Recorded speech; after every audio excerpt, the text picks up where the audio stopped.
Sir అభివృద్ధికి object చేసే వాళ్ళు కొంతమంది మాడుతూనే ఉంటారు సార్. ఇప్పుడు ఈరోజు పాపులేషన్ ఎక్కడ ఎక్కువ ఉందండి? యాజ్ ఆఫ్ టుడే విజయవాడలో ఉంది.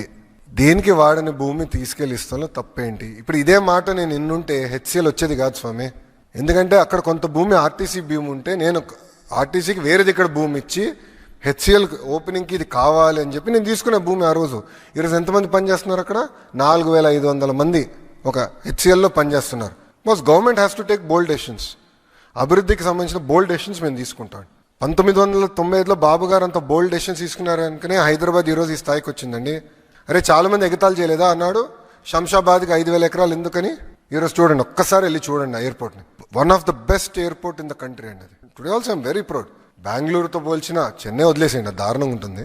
బట్ బెంగళూరుతో పోల్చిన ఇతర ఎయిర్పోర్ట్తో పోల్చిన Hyderabad is one of the best airport. ఇంకొక 100 సంవత్సరాలు వాళ్ళకి కావాల్సిన ఎక్స్పాన్షన్ మొత్తం అక్కడే చేసుకోవచ్చు.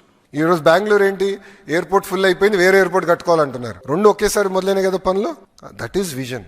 ఒక విజన్ ఉన్న నాయకుడు ఏంటంటే రాబోయే 100 సంవత్సరాలకి అవసరం ఏంటని ఆలోచించి చేస్తారు. దానివల్లే కదా ఈరోజు ఔటర్ రింగ్ రోడ్ ఎవరు డిజైన్ చేశారు? అప్పుడు చంద్రబాబు నాయుడు గారు కదా. మెట్రో ఎవరు డిజైన్ చేశారు? చంద్రబాబు నాయుడు గారు కదా అన్నాడు.